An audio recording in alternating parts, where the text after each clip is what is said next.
ദൈവത്താൽ ഏറെ സ്നേഹിക്കപ്പെടുന്നവരെ, വിമല ഹൃദയ പ്രതിഷ്ഠ ചൊല്ലി നമ്മൾ ഒരുങ്ങിക്കൊണ്ടിരിക്കുകയാണ്. ദൈവമാതൃത്വ തിരുനാൾ ഏറ്റവും ഭക്തിയാദരപൂർവ്വം ആഘോഷിക്കുവാൻ. ഈ തിരുനാളിൻ്റെ ഈ ഒരുക്ക ദിനങ്ങളിലേക്ക് നമ്മൾ പ്രവേശിക്കുമ്പോൾ കണ്ണുകളടച്ച് കരങ്ങൾ നെഞ്ചോട് ചേർത്ത് ഏറ്റവും തീക്ഷ്ണതയോടെ നമുക്ക് പ്രാർത്ഥിക്കാം.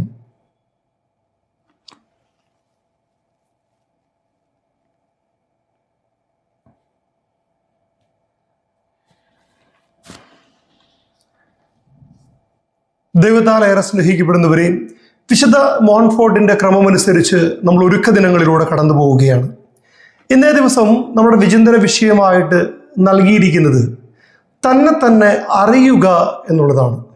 എന്താണ് ഒരു വ്യക്തി സ്വയം അറിയുക എന്നതിലൂടെ ബൈബിൾ അർത്ഥമാക്കുന്നത്? വിശുദ്ധ ഗ്രന്ഥത്തിൽ നിന്ന് ഒരു വ്യക്തിയെ നമുക്കൊന്ന് എടുത്ത് പഠിക്കാമെന്ന് കരുതുകയാണ്. മറ്റാരുമല്ല, വഴിയായി വന്ന കർത്താവിന് വഴി ഒരുക്കുവാൻ വന്ന സ്നാപക യോഹന്നാനെ കുറിച്ചാണിത്. സ്നാപക യോഹന്നാനെ കുറിച്ച് നമ്മൾ ചിന്തിക്കുമ്പോൾ സ്നാപകന്റെ ജീവിതം, സ്നാപകന്റെ ജനനം, പ്രവർത്തനങ്ങൾ, മുഖം നോട്ടമില്ലാതെ അദ്ദേഹം എടുത്ത വളരെ സത്യസന്ധപരമായ നിലപാടുകൾ, ദൈവം ഭരമേൽപ്പിച്ച ആ ജീവിതത്തിനോട് അങ്ങേയറ്റം വിശ്വസ്തത പുലർത്തുവാൻ വേണ്ടി തൻ്റെ വിളിക്ക് ചേർന്ന ഒരു ജീവിത ശൈലി തെരഞ്ഞെടുത്ത് ആ മരുഭൂമിയിൽ കഴിയുന്നു. അപ്പം അങ്ങനെ സ്നാപകന്റെ ജീവിതം ഇങ്ങനെ മനോഹരമായിട്ട് മുന്നോട്ട് പോവുകയാണ്. ആരംഭം എന്നും ആഘോഷമാണ്. അനുഭവത്തിൻ്റെ ആഴങ്ങളിൽ വേണം യഥാർത്ഥമായ ഒരു ആത്മീയ ജീവിതം പടുത്തുയർത്താനെന്ന് ആത്മീയ പിതാക്കന്മാർ പറയാറുണ്ട്. ഇപ്പോൾ വിവാഹ ജീവിതം ആരംഭം ആഘോഷമാണ്, പക്ഷെ അനുഭവങ്ങളുടെ ആഴങ്ങളിലേക്ക് ഇറങ്ങുമ്പോൾ അതിനെ മനോഹരമായിട്ട് മുന്നോട്ട് കൊണ്ടുപോകണമെങ്കിൽ കുറെ കൂടെ കഠിനാധ്വാനം ചെയ്യേണ്ടതുണ്ട്, കുറെ കൂടെ ഈശ്വര വിശ്വാസത്തിലൂടെ കടന്നു പോകേണ്ടതുണ്ട്. അപ്പൊ ആരംഭം എപ്പോഴും ആഘോഷമാണ്. അനുഭവത്തിന്റെ ആഴങ്ങളിലാണ് ആത്മീയതയുടെ മാറ്റ് ഉരച്ചു നോക്കപ്പെടുന്നത്.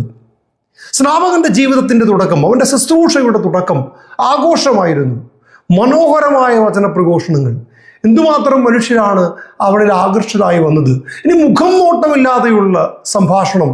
നീവക്യരും ഫരിസേയരും തൻ്റെ അടുത്തേക്ക് വരുന്നത് കണ്ടപ്പോൾ അവരെ അഭിസംബോധന ചെയ്തുകൊണ്ട് സംസാരിച്ചത്, അണലി സന്തതികളെ, ആസന്നമായ ദൈവകോപത്തിൽ നിന്ന് ഓടിയകലാൻ നിങ്ങൾക്ക് വഴി കാണിച്ചു തന്നത് ആരാണ് എന്ന് പറഞ്ഞിട്ട് തുടർന്ന് പറഞ്ഞു, പിതാവായ അബ്രാഹാം ഉണ്ട് എന്നതുകൊണ്ട് നിങ്ങൾ അഭിമാനിക്കേണ്ട, അതുകൊണ്ട് രക്ഷ പ്രാപിക്കാമെന്ന് കരുതണ്ട, അബ്രാഹത്തിന്റെ മക്കളായതുകൊണ്ട് തങ്ങളെല്ലാവരും രക്ഷ പ്രാപിക്കും എന്ന് കരുതിയിരുന്ന ഒരു സമൂഹത്തിന്റെ അവരുടെ ആ വിശ്വാസത്തിന്റെ കടക്കൽ കൊടാലി വെച്ചുകൊണ്ടാണ് അദ്ദേഹം പറഞ്ഞത്, അബ്രാഹം പിതാവായുണ്ട് എന്ന് കരുതി നിങ്ങൾ അഭിമാനിക്കേണ്ട, അബ്രാഹത്തിന് ഇനിയും മക്കളെ ജനിപ്പിക്കുവാൻ എന്ന് പറഞ്ഞിട്ട് ഇനിയും മറ്റു ജനതകളെ ദൈവം തെരഞ്ഞെടുക്കാൻ സാധ്യതയുണ്ട്, അതിന് ദൈവത്തിന് സാധിക്കും എന്ന് പറഞ്ഞുകൊണ്ട് അദ്ദേഹം പറഞ്ഞു, മാനസാന്തരത്തിന് യോജിച്ച ഫലങ്ങൾ പുറപ്പെടുവിക്കുവിൻ. ആ കാലഘട്ടത്തിന്റെ അധികാരത്തിന്റെ വക്താക്കളായിരുന്ന റോമിന്റെ സൈനികരോടും അദ്ദേഹം പറഞ്ഞു, ആരെയും ഭീഷണിപ്പെടുത്തരുത്. അപ്പൊ എല്ലാവരോടും കൃത്യമായിട്ട് സംസാരിച്ച് മാനസാന്തരത്തിന്റെ വഴിയെക്കുറിച്ച് ഇങ്ങനെ മുന്നോട്ട് പോകുന്ന സമയത്ത് സ്നാപകന് വല്ലാതെ ജനപ്രീതി ഉണ്ടായി. ഒരുപാട് മനുഷ്യർ അവന്റെ അടുത്തേക്ക് തടിച്ചുകൂടി വന്നു. അപ്പോൾ അവന്റെ മുൻപിലേക്ക് ഒരു ചോദ്യം ഉയർത്തപ്പെട്ടു, നീ ക്രിസ്തുവാണോ? നീ ക്രിസ്തുവാണോ എന്നൊരു ചോദ്യം സ്നാപകനോട് ചോദിക്കണമെങ്കിൽ അത്രമാത്രം ശക്തിപ്രാഭവം സ്നാപകനിൽ കണ്ടിരുന്നു എന്നുള്ളത് കൊണ്ടാണ്. ഇപ്പോൾ ഒരു മനുഷ്യനെ കാണുമ്പോൾ ചിലപ്പോഴൊക്കെ നമ്മൾ യാത്ര ചെയ്യുമ്പോൾ ഒരു വൈദികനാണോ എന്നൊരാൾ ചോദിക്കുന്നുണ്ടെങ്കിൽ എന്താണ്, ഒരു വൈദികന് ചേരുന്ന സംസാരമോ പ്രവൃത്തിയോ എന്തെങ്കിലുമൊക്കെ കാണുന്നത് കൊണ്ടാണ്. ചിലപ്പോൾ ഒരു പോലീസുകാരനാണെന്ന് ഒരാളോട് ചോദിക്കണമെങ്കിലോ അതിന് ആ ഒരു രീതി, ആ ഒരു ശൈലി കാണുമ്പോഴാണ് അങ്ങനെ തോന്നുന്നത്. ഒരു അധ്യാപകനാണോ എന്നൊക്കെ ചോദിക്കണമെങ്കിൽ അതിന് ചേർന്ന എന്തൊക്കെയോ പ്രത്യേകതകൾ കാണാൻ കഴിയുന്നത് കൊണ്ടാണ്. ഇപ്പോൾ ഒരാളോട് നീ ക്രിസ്തുവാണോ എന്ന് ചോദിക്കണമെങ്കിൽ തീർച്ചയായിട്ടും ഒന്ന് ചിന്തിച്ചു നോക്കിയേ, ക്രിസ്തുവിന് ചേർന്ന പ്രത്യേകതകൾ അവനിൽ കണ്ടിരുന്നു എന്നുള്ളത് കൊണ്ടാണ്. ക്രിസ്തുവിന് ചേർന്ന പ്രത്യേകതകൾ അവനിൽ കണ്ടിരുന്നു. ഇനി സ്നാപകനിലേക്ക് മടങ്ങി വരാം. എന്താണ് സ്നാപകന്റെ അസ്തിത്വം? വഴിയായി വന്നവന്റെ വഴിയൊരുക്കുക, അതാണ് അസ്തിത്വം. സ്നാപകൻ തന്നെ കൃത്യമായിട്ട് അറിഞ്ഞിരുന്നു. തൻ്റെ വിളി എന്താണെന്ന് കൃത്യമായിട്ട് അറിഞ്ഞിരുന്നു. തൻ്റെ നിയോഗം എന്താണെന്ന് കൃത്യമായിട്ട് അറിഞ്ഞിരുന്നു. അതൊരു സ്നാപകന്റെ മറുപടി എന്താണ്? അസന്നിഗ്ധമായിട്ട് പറഞ്ഞു എന്ന് പറഞ്ഞാൽ സംശയത്തിന് ഇട കൊടുക്കാത്തക്ക വണ്ണം വ്യക്തമായിട്ട് സ്നാപകൻ പറഞ്ഞു. എന്താണ് പറഞ്ഞത്? ഞാൻ ക്രിസ്തുവല്ല. യെശയ്യാ പ്രവാചകൻ വിളിച്ചു പറയുന്നത് പോലെ മരുഭൂമിയിൽ വിളിച്ചു പറയുന്നവന്റെ ശബ്ദമാണു ഞാൻ, അതിൻ്റെ അപ്പുറത്തേക്ക് ഞാനൊന്നുമല്ല. കുനിഞ്ഞ് എൻ്റെ പിന്നാലെ വരുന്നവൻ്റെ ചെരുപ്പിൻ്റെ വാറഴിക്കാനുള്ള യോഗ്യത പോലും എനിക്കില്ല. തൻ്റെ ശിഷ്യന്മാരോട് സ്നാപകൻ പറയുന്നുണ്ട്, എല്ലാവരും ക്രിസ്തുവിൻ്റെ അടുത്തേക്ക് പോകുന്നു എന്ന പരാതിയുമായി തൻ്റെ ശിഷ്യന്മാർ സ്നാപകൻ്റെ അടുത്തേക്ക് വന്നപ്പോൾ സ്നാപകൻ പറഞ്ഞു, അവൻ വളരുകയും ഞാൻ കുറയുകയും ചെയ്യണം. തൻ്റെ ദൗത്യത്തെക്കുറിച്ച് കൃത്യമായിട്ട് അറിയാം. തൻ്റെ വിളിയെക്കുറിച്ച് താൻ ആരാണെന്ന് കൃത്യമായിട്ട് അറിഞ്ഞുകൊണ്ടാണ് സ്നാപകന്റെ സംഭാഷണം ഉണ്ടാകുന്നത്. ഒന്നും മിണ്ടാതിരുന്നെങ്കിൽ വലിയ ആളാകാമായിരുന്ന സാധ്യതകൾ മുൻപിലുണ്ടായിരുന്നിട്ടും കൃത്യമായിട്ട് സംസാരിച്ചു. വിളിക്ക് ചേർന്ന ഒരു ജീവിതത്തിന് അവൻ കൂട്ടുപിടിച്ചു. മനോഹരമായിട്ട് തൻ്റെ ദൗത്യം നിറവേറ്റി. അപ്പോൾ സ്നാപകനെക്കുറിച്ച് ക്രിസ്തു പറഞ്ഞു, സ്ത്രീകളിൽ നിന്ന് ജനിച്ചവരിൽ സ്നാപകനേക്കാളും വലിയവനില്ല. ക്രിസ്തുവിൽ നിന്ന് പ്രശംസ കിട്ടിയ ഒരു മനുഷ്യനായിട്ട് സ്നാപകൻ മാറി. പ്രിയമുള്ളവരെ, നമ്മളുടെ വിളി എന്താണ്? ദൈവം നമ്മളെ ഫലമേൽപ്പിക്കുന്ന കാര്യങ്ങൾ എന്തൊക്കെയാണ്? അത് നാം തിരിച്ചറിയേണ്ടതുണ്ട്. നമ്മളിലൂടെ നിറവേറപ്പെടണമെന്ന് ദൈവം ആഗ്രഹിക്കുന്ന കാര്യങ്ങൾ ഒരു കുടുംബജീവിതത്തിൽ ഒരു കുടുംബനാഥ എന്ന നിലയിൽ നമ്മളിലൂടെ നിറവേറപ്പെടേണ്ട കാര്യങ്ങൾ എന്തൊക്കെയാണ്? ഒരു ശുശ്രൂഷകൻ എന്ന രീതിയിൽ നമ്മളിലൂടെ നിറവേറപ്പെടേണ്ട കാര്യങ്ങൾ എന്തൊക്കെയാണ്? ഒരു മകൻ, മകൾ, ഭാര്യ, ഭർത്താവ് എന്നതിലൂടെ നമ്മളിലൂടെ നിറവേറപ്പെടേണ്ട കാര്യങ്ങൾ എന്തൊക്കെയാണ്? ഈ വിളിക്ക്, ഈ നിയോഗത്തിന് ചേരുന്നത് പോലെ ജീവിക്കുവാൻ, മറ്റ് അവകാശവാദങ്ങളൊന്നുമില്ലാതെ ഇതിന് ചേരുന്നത് പോലെ ജീവിക്കാൻ നമുക്ക് കഴിയുന്നുണ്ടോ? പരിശുദ്ധ അമ്മ ജീവിച്ചതുപോലെ അവകാശവാദങ്ങളൊന്നും ഉയർത്താതെ തൻ്റെ ദൗത്യം എന്താണോ അത് കൃത്യമായി നിർവഹിച്ച്, അത് കുരിശിൻ ചുവട്ടിലോളം തൻ്റെ ദൗത്യം കൃത്യമായി നിർവഹിച്ച് മുന്നോട്ട് പോയ പരിശുദ്ധ അമ്മ. പ്രിയമുള്ളവരെ, നമ്മളിലൂടെ നിറവേറപ്പെടേണ്ട കാര്യങ്ങൾ എന്തെന്ന് തിരിച്ചറിഞ്ഞ്, സ്വയം അറിഞ്ഞ് മനോഹരമായ നമ്മുടെ ജീവിതത്തെ ക്രമപ്പെടുത്തിക്കൊണ്ട് നമുക്ക് മുന്നോട്ട് പോകാം. ദൈവം നമ്മളെ അനുഗ്രഹിക്കട്ടെ. ആമേൻ. വിശ്വാസ പ്രമാണം ഏറ്റുചൊല്ലിക്കൊണ്ട് നമ്മുടെ വിശ്വാസത്തെ നമുക്ക് പ്രഘോഷിക്കാം. സർവശക്തനായ പിതാവും ആകാശത്തിൻ്റെയും ഭൂമിയുടെയും സൃഷ്ടാവുമായ ദൈവത്തിൽ ഞാൻ വിശ്വസിക്കുന്നു. അവിടുത്തെ ഏകപുത്രനും ഞങ്ങളുടെ കർത്താവുമായ യേശു മിശിഹായിൽ ഞാൻ വിശ്വസിക്കുന്നു. ഈ പുത്രൻ പരിശുദ്ധാത്മാവിനാൽ ഗർഭസ്ഥനായി കന്യകാമറിയത്തിൽ നിന്ന് പിറന്ന് പന്തിയോസ് പീലാത്തോസിന്റെ കാലത്ത് പീഡകൾ സഹിച്ച് കുരിശിൽ തറയ്ക്കപ്പെട്ട് മരിച്ച് അടക്കപ്പെട്ടു. പാതാളത്തിലേക്ക് ഇറങ്ങി, മരിച്ചവരുടെ ഇടയിൽ നിന്ന് മൂന്നാം നാൾ ഉയർത്തു, സ്വർഗത്തിലേക്ക് എഴുന്നള്ളി, സർവശക്തിയുള്ള പിതാവായ ദൈവത്തിൻ്റെ വലത്തുഭാഗത്തിരിക്കുന്നു. അവിടെ നിന്ന് ജീവിക്കുന്നവരെയും മരിച്ചവരെയും വിധിക്കുവാൻ വരുമെന്ന് ഞാൻ വിശ്വസിക്കുന്നു.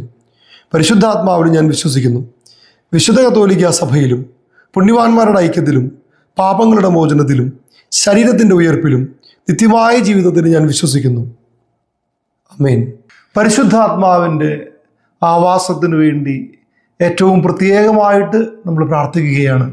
പരിശുദ്ധാത്മാവ് സ്വർഗം തുറന്ന് ഇറങ്ങി വന്ന് ഈ പ്രാർത്ഥനയിലൂടെ കടന്നു പോകുന്ന നാം ഓരോരുത്തരിലും വന്ന് നിറയട്ടെ. വരിക വരിക സ്നേഹമേ, നിറയണേ അടിയങ്ങളിൽ, നിരുപമഗ്നി ജ്വാലയായി വരേണമേ പരമാത്മനേ. വരിക വരിക സ്നേഹമേ, നിറയണേ അടിയങ്ങളിൽ, നിരുപമഗ്നി ജ്വാലയായി വരേണമേ പരമാത്മനേ. പരിശുദ്ധാത്മാവേ വരൂ, ദാനങ്ങളേഴും തരൂ, പറന്നിറങ്ങി വരൂ, പരിശുദ്ധ സ്നേഹം തരൂ. പരിശുദ്ധാത്മാവേ വരൂ, ദാനങ്ങളേഴും തരൂ, പറന്നിറങ്ങി വരൂ, പരിശുദ്ധ സ്നേഹം തരൂ.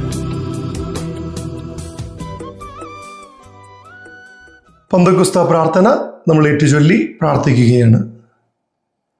പരിശുദ്ധാത്മാവേ വരണമേ.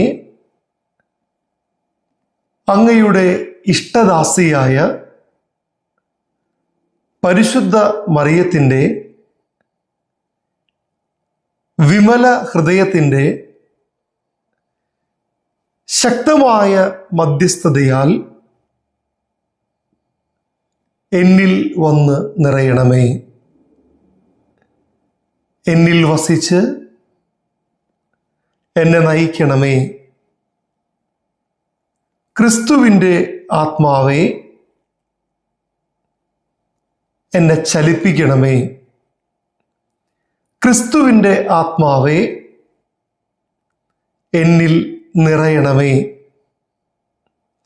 ക്രിസ്തുവിൻ്റെ ആത്മാവെ എന്നെ മുദ്രയടിക്കണമേ. പുണ്യങ്ങളുടെ ഒരു ഉറവ എന്നിൽ സൃഷ്ടിക്കണമേ. പരിശുദ്ധ അമ്മയിൽ വിളങ്ങിയ വിശ്വാസം, പ്രത്യാശ, സ്നേഹം, പരിശ്രമശീലം, അനുസരണം എന്നീ പുണ്യങ്ങളാൽ എന്നെ നിറയ്ക്കണമേ. എൻ്റെ ആത്മാവിനെ അങ്ങയുടെ സ്വന്തമായി മുദ്ര കുത്തണമേ. അങ്ങനെ ഞാൻ ഈശോയുടെ പ്രതിബിംബമായി മറ്റുള്ളവരുടെ മുൻപിൽ പ്രകാശിക്കുവാൻ കൃപ തരണമേ. ആമേൻ. നമുക്ക് വിമല ഹൃദയ പ്രതിഷ്ഠ ഏറ്റുചൊല്ലി പ്രാർത്ഥിക്കാം. ദൈവമാതാവും അമലോത്ഭവയുമായ പരിശുദ്ധ കന്യകയെ ദൈവത്തിൻ്റെയും സകല സ്വർഗവാസികളുടെയും സാന്നിധ്യത്തിൽ ഞാൻ അമ്മയെ എൻ്റെ മാതാവും രാജ്ഞിയുമായി പ്രഖ്യാപിക്കുന്നു. പിശാചിനെയും അവൻ്റെ പ്രവൃത്തികളെയും ആഘോഷങ്ങളെയും ഉപേക്ഷിച്ചു കൊള്ളാമെന്ന് വാഗ്ദാനം ചെയ്തുകൊണ്ട് ഞാൻ അമ്മയുടെ വിമല ഹൃദയത്തിന് എന്നെ തന്നെ പ്രതിഷ്ഠിക്കുന്നു. എൻ്റെ ആത്മാവിനെയും ശരീരത്തെയും ബുദ്ധിയെയും മനസ്സിനെയും ഹൃദയത്തെയും അവയുടെ എല്ലാ കഴിവുകളോടും കൂടെ അമ്മയുടെ തിരുമുൻപിൽ ഞാൻ സമർപ്പിക്കുന്നു. എൻ്റെ എല്ലാ സൽപ്രവൃത്തികളും പരിഹാര പ്രവൃത്തികളും അവയുടെ എല്ലാ യോഗ്യതയും ലോകമെങ്ങും അർപ്പിക്കപ്പെടുന്ന പരിശുദ്ധ ബലികളോട് ചേർത്ത് ഞാൻ അമ്മയുടെ തൃപ്പാദത്തിങ്കൽ കാഴ്ചവെക്കുന്നു. കാലത്തിലും നിത്യതയിലും ദൈവമഹത്വത്തിനും ആത്മാക്കളുടെ രക്ഷയ്ക്കുമായി അമ്മയുടെ ഹിതാനുസരണം അവ വിനിയോഗിച്ചു കൊള്ളണമേ. പരിശുദ്ധ അമ്മയുടെ വിമല ഹൃദയമേ, ഞങ്ങൾക്ക് വേണ്ടി അപേക്ഷിക്കണമേ. യേശുവിൻ്റെ തിരുഹൃദയമേ, ഞങ്ങളെ അനുഗ്രഹിക്കണമേ. യേശുവിൻ്റെ തിരുരക്തമേ, ഞങ്ങളുടെ മേൽ കരുണയായിരിക്കണമേ. നമ്മുടെ കർത്താവായ ഈശോമിശിഹായുടെ കൃപയും പിതാവായ ദൈവത്തിൻ്റെ സ്നേഹവും പരിശുദ്ധാത്മാവിൻ്റെ സഹവാസവും നാം എല്ലാവരോടും കൂടി ഉണ്ടായിരിക്കട്ടെ, ഇപ്പോഴും എപ്പോഴും എന്നേക്കും. ആമേൻ.